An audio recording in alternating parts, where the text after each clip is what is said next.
guess you got your vote. Since you clicked on go back early, I decided to head back early, and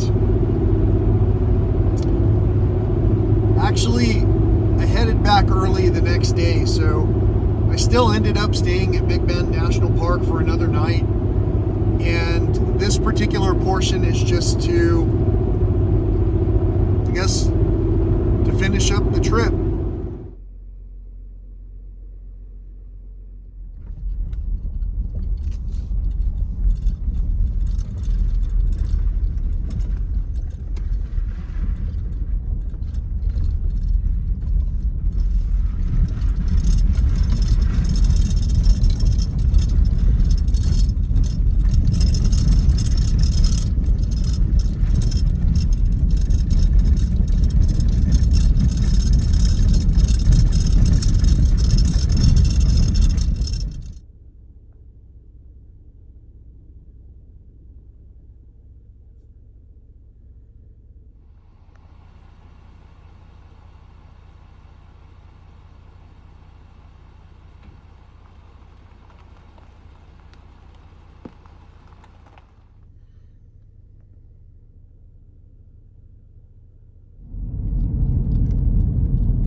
So it's 5:22 in the morning.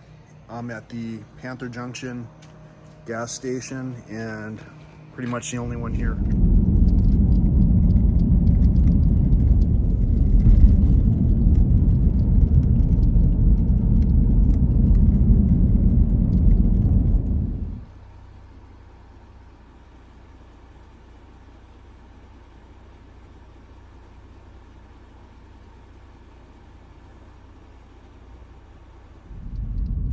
Now turn right.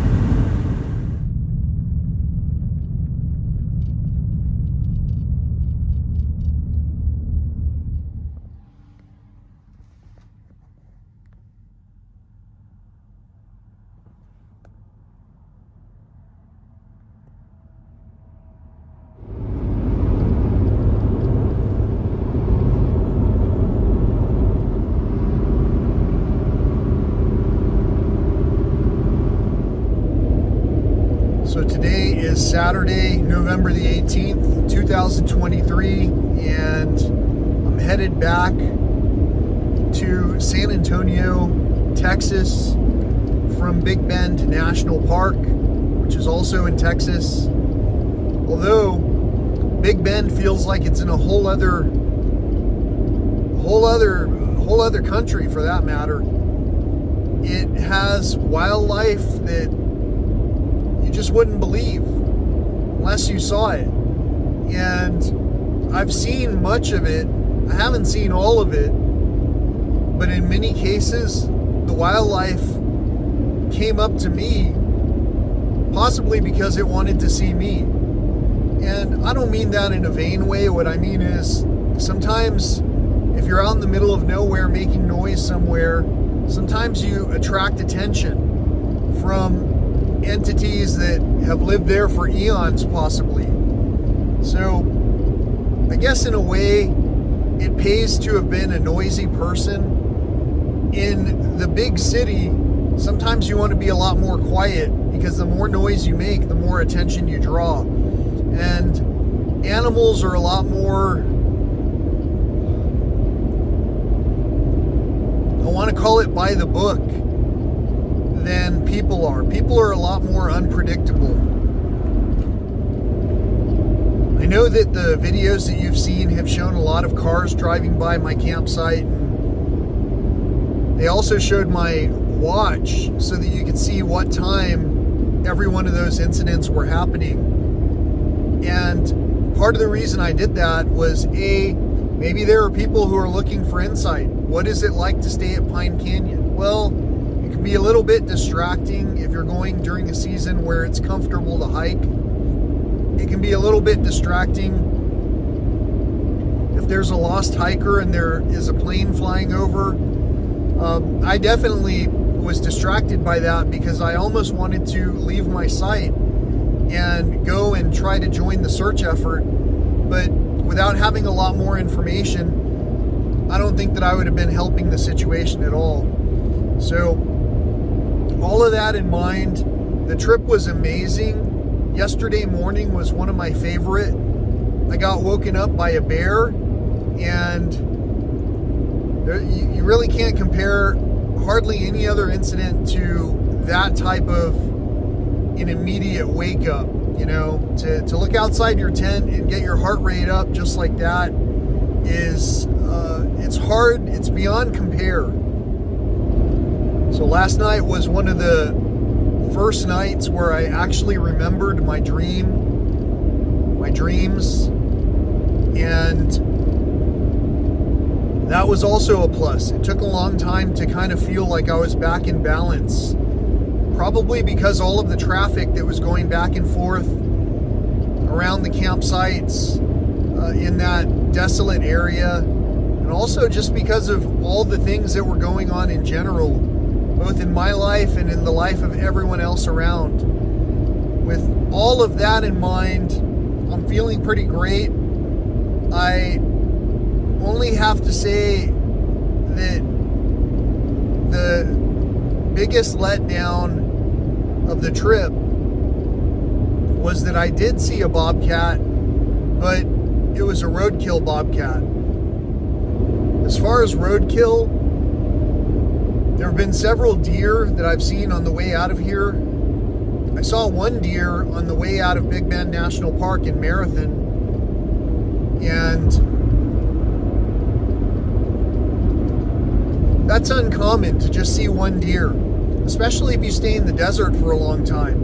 Usually there would be deer walking around somewhere on some slope, eating something, but again, it's lean times in much of the nation, including Big Bend National Park.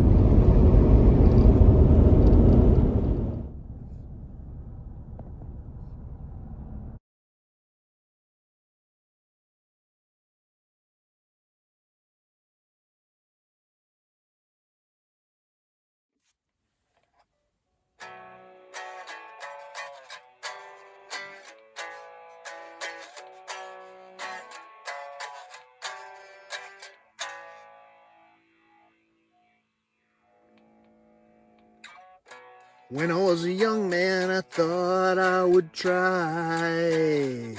Now that I'm an old man, I've died on the inside. When they come to get me, I won't even hide. What's the point of living with no wrong or right?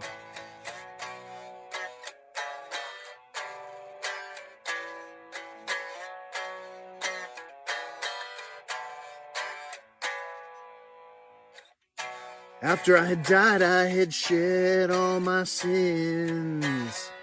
Wonder how much time till we shed all our old skins.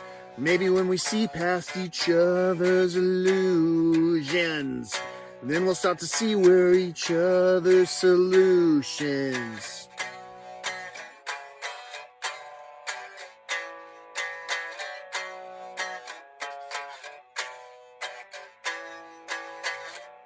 Maybe it's the spiritual devil we hear.